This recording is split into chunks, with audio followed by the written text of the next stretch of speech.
Bonjour à tous, bonjour Roselyne Bachelot. Bonjour Pascal Beau. Merci de nous recevoir à un moment un peu compliqué de la vie publique française, mais c'est l'année des 80 ans des ordonnances du général de Gaulle sur la sécurité sociale. Roselyne Bachelot, vous avez un parcours politique considérable, des postes ministériels, vous avez marqué une période importante de notre vie publique et dans le domaine de la santé notamment, mais pas exclusivement. Nous souhaitons vous entendre sur finalement ce bilan. Alors, la question qu'on se pose et que tout le monde se pose très très honnêtement, est-ce que nous avons réussi, est-ce que nous avons bien travaillé notre dossier de la sécurité sociale depuis 80 ans et plus précisément maintenant ? Pascal, vous me posez une question auquel j'ai une réponse très très pessimiste. La situation est catastrophique.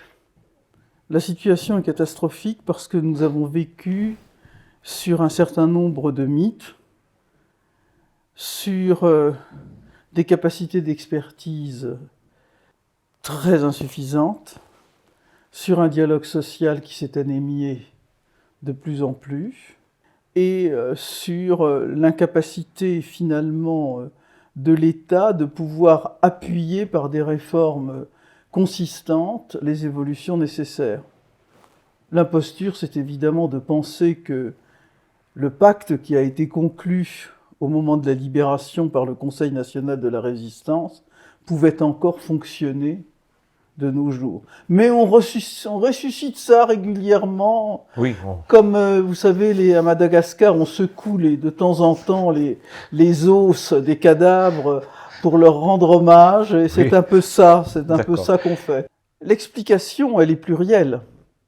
La première explication, c'est que nous vivons sur un mythe, et vous venez de l'évoquer, les 80 ans de la sécurité sociale, c'est-à-dire qu'on a pensé que le pacte qu'on avait conclu au moment du Conseil national de la résistance en 1945, dans un contexte que nous connaissons, démographique, de structuration sociale, d'un monde français qui n'était pas encore confronté à la mondialisation, ce pacte, le contexte n'avait pas changé.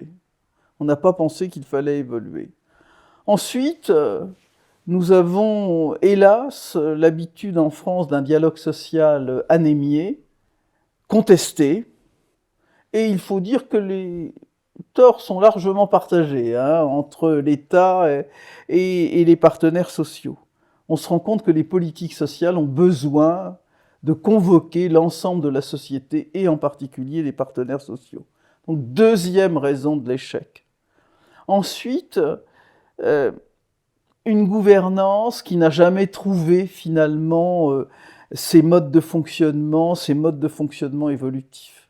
Des capacités d'expertise qui devraient nourrir la réflexion, qui sont profondément déficientes. Il n'est que de voir l'incapacité de poser un diagnostic commun simplement de qualifier les faits.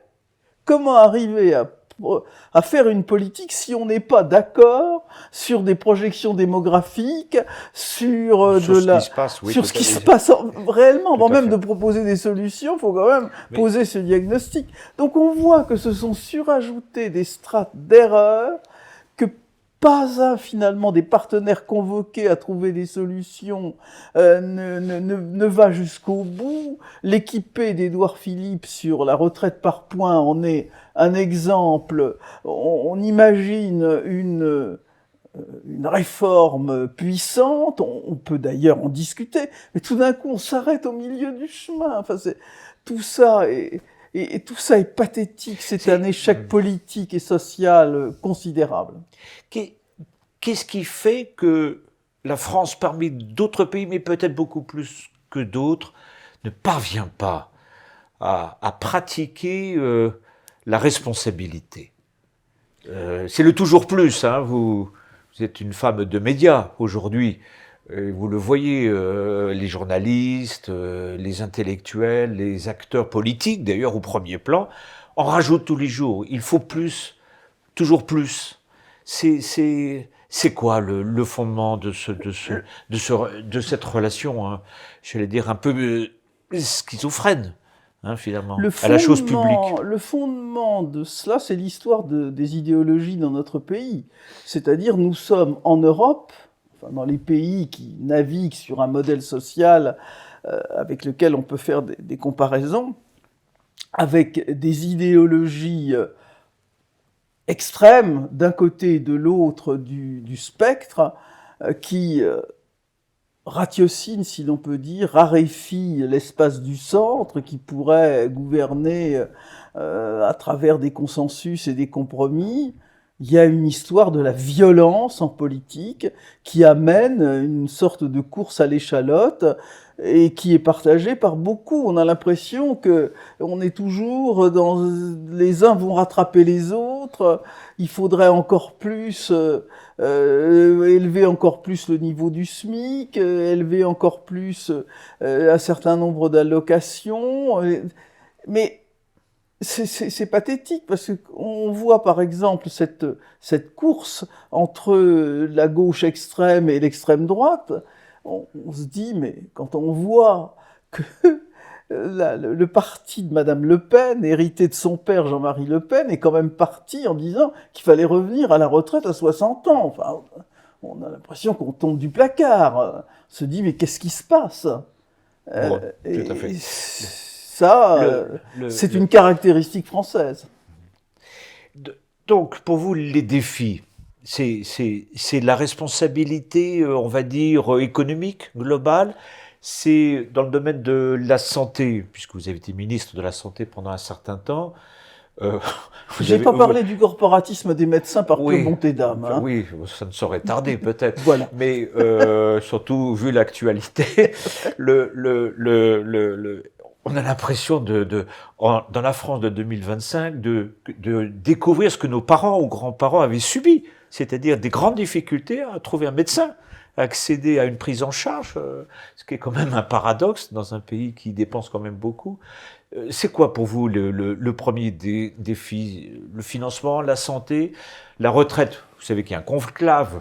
Je ne sais pas si c'est le bon terme d'ailleurs. Oui, il a été réfuté d'ailleurs. Il a été réfuté. Moi, je pense que la première chose, c'est un certain nombre de mesures d'urgence. Il faut absolument régler un certain nombre de difficultés, de dossiers, qui sont d'ailleurs assez faciles à régler, pour au moins permettre de respirer un peu, de trouver un petit peu d'oxygène pour mener les réformes à venir. Les problèmes qu'on rencontre sont tellement immenses, enfin sont tellement difficiles à manier. Regardez on dit, il faut changer le système, passer d'une retraite à points, passer à une retraite à points par rapport au système actuel par trimestre.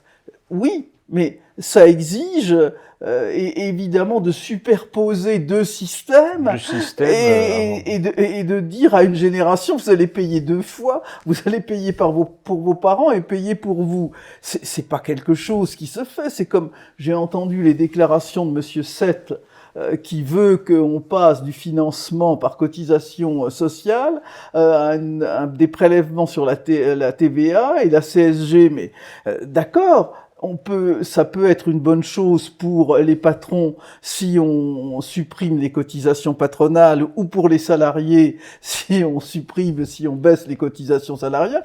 Mais les gens qui versent pas de cotisations et qui vont voir le bénéficiaire d'un minima social qui va voir augmenter le prix des choses, enfin des choses courantes, avec l'augmentation d'un point de TVA. Un point de TVA, c'est 18 milliards. Un point de CSG, oui, c'est 14 milliards, c'est 14 milliards. Bon, écoutez, franchement, il en faut des points de CSG, des points de TVA pour financer la sécurité sociale.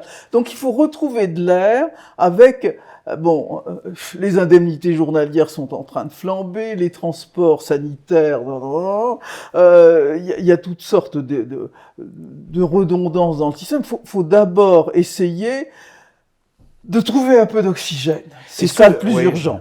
Vous avez été ministre de la Santé donc pendant plusieurs années. La santé est déficitaire, puisque la CNAM est toujours difficile. Vous savez qu'elle est déficitaire depuis 1986, l'assurance maladie. Incroyable, c'est un record du monde, hein, imbattable là-dessus.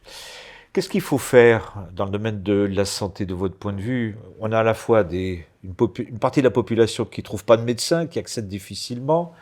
Nous avons des médecins qui protestent tout le temps, de toute façon, ça fait partie de la règle du jeu.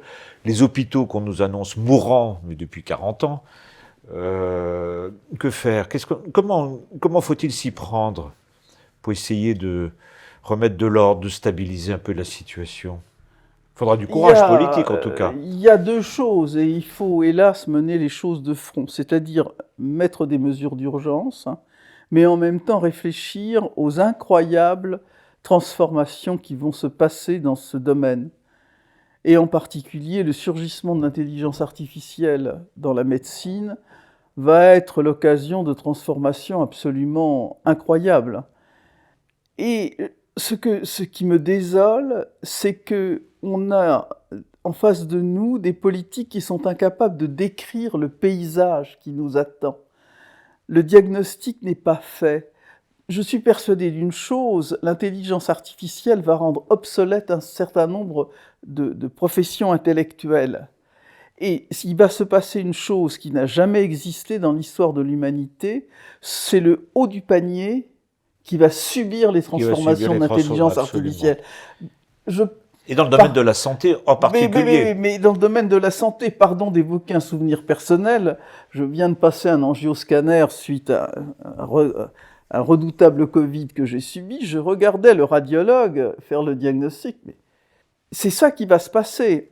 Dans la chaîne entre le radiologue, le médecin généraliste, le pharmacien, l'infirmière, l'aide-soignante, c'est le radiologue qui va disparaître.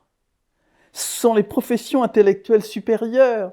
Le remodelage qui va se passer n'est pas quelque chose qui va se passer dans 20 ans ou 30 ans. C'est là, c'est maintenant. Quand on va être dans des transformations du monde de la santé, avec des effets positifs et négatifs, et on est là en train d'avoir des recettes de cuisine pour améliorer les choses. C'est navrant. On voit bien que tout ça doit être mené beaucoup plus en amont, d'abord en faisant adhérer les gens à ce qui va se passer. Il y a des transformations qui sont importantes. Par exemple, le surgissement des pharmaciens. Vous êtes pharmacienne de métier. Des responsabilités importantes. Et c'est l'article 38 de la loi Bachelot qui a permis ces nouvelles responsabilités qu'on a données aux pharmaciens. Non pas par esprit corporatiste, parce que je n'exerçais plus la pharmacie au moment où je l'ai vu, où je l'ai fait. Mais je me suis dit, on a un maillage qu'on essaie d'ailleurs de mettre à mal, hein. Il y a 2 pharmacies qui ferment toutes les semaines dans notre pays. On a un maillage extraordinaire qui a été fait d'une manière coercitive et autoritaire, je me permets de le rappeler. On peut pas s'installer pharmacien n'importe où, avec des professionnels de grande qualité et qui maintenant ont des responsabilités. Si on cède aux sirènes de Monsieur Leclerc qui disait « Ah, pourquoi on n'a pas le droit de vendre du paracétamol ?» Parce que, j'allais dire un gros mot, parce qu'imbécile, on va tuer ce maillage de santé, ce professionnel de proximité. Tout ça m'énerve, mais à un point. Pascal, vous ne pouvez pas savoir comme ça m'énerve. Et vous devriez rajouter le corporatisme médical, puisque vous l'avez énoncé en dessous. Vous savez ce que m'avait dit Jean Foyer, qui a été ministre de la Justice, puis quelques mois ministre de la Santé, et qui était maire d'une commune de la circonscription que j'ai eu l'honneur de représenter pendant 25 ans, et qui m'avait dit: j'ai été ministre de la Justice, je pensais avoir touché le fond du corporatisme avec les magistrats, je ne savais pas ce qui m'attendait avec les médecins. Et un des principaux responsables d'un syndicat médical m'a dit, dans la visite protocolaire, le rendez-vous protocolaire que je lui ai donné en arrivant ministre de la Santé, il m'a dit: quelle humiliation pour nous de voir un pharmacien dans ce bureau. Ah, c'est le vieux débat entre les pharmaciens et les médecins. Enfin, c'est surtout les médecins contre les pharmaciens. Parce que nous, on est très humbles, nous. On ne s'élève pas au-dessus de notre condition.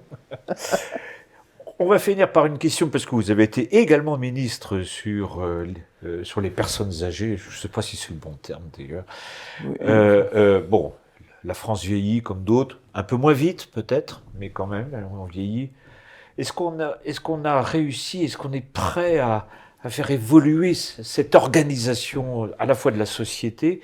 Est-ce qu'on Est-ce qu'il faut peut-être en rajouter ou en ajouter davantage sur l'investissement social qu'est la sécurité sociale, ou est-ce qu'il faut un peu repenser globalement les choses?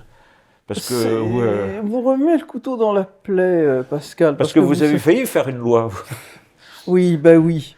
J'ai failli faire une loi, je l'ai faite d'ailleurs, à travers un exercice citoyen tout à fait important qui m'a emmené aux quatre coins de l'Hexagone et de l'Outre-mer, dans des débats qui m'ont d'ailleurs laissé une grande trace, parce qu'il y avait de la patte humaine de ces gens qui perdaient le contact avec une personne, avec leur aïeul frappé de troubles cognitifs. J'ai eu des témoignages absolument extraordinaires, et je ne suis pas prêt d'oublier la façon dont cette affaire a été enterrée en rentrant des vacances en 2010, alors que j'avais eu l'assurance par François Fillon qu'on ferait cette réforme. Il me passe un mot au Conseil des ministres en disant on ne fait plus la réforme de la dépendance. Vous avez été déçu. Vous avez eu J'ai beaucoup de été travail. dans un état de colère absolument incroyable. Maintenant, tout ça, ça date de 15 ans. Moi, je pense que là encore, on a parlé de l'intelligence artificielle, de la robotique, etc. D'abord, il y a des progrès qui vont arriver forcément, même si les grands de l'industrie pharmaceutique sont très fermes sur ce qu'il y a, sur les nouveaux traitements du cancer. Ils sont un peu plus en retrait sur les maladies cognitives, mais ça va forcément arriver. Il va y avoir des changements considérables dans ce domaine qui vont prolonger l'espérance de vie, qui vont poser des problèmes de financement de sécurité sociale, qui sont non seulement des problèmes de ressources, mais des problèmes éthiques. Qui soigne-t-on? Comment soigne-t-on? Et ça, personne n'en parle. Mais aussi, il y a des façons de prendre en charge des malades. Là aussi, on va voir que c'est sans doute les professions du bas du spectre qui vont rester en place. Parce qu'il y a des gens qui feront plus des toilettes, des robots pourront les faire, et c'est tant mieux. Moi, si on me change mes couches à un moment de ma vie, je préfère que ce soit un robot plutôt qu'un homme qui le fasse. Je trouve que ça préserve plus une sorte de dignité. Mais je veux avoir quelqu'un qui m'accompagne au moment de mon déjeuner. À qui parler. À qui parler. Échanger. Mais oui, bien sûr. Et c'est ça qui est important. Donc, là encore, les changements technologiques, techniques, les changements de la science vont être tout à fait considérables. On regarde l'avenir dans un rétroviseur. C'est ça, Pascal Beau, qui est dramatique. On doit le craindre. On doit le craindre. Merci Roselyne Bachelot pour cet échange forcément trop court. Merci à tous et puis à très bientôt.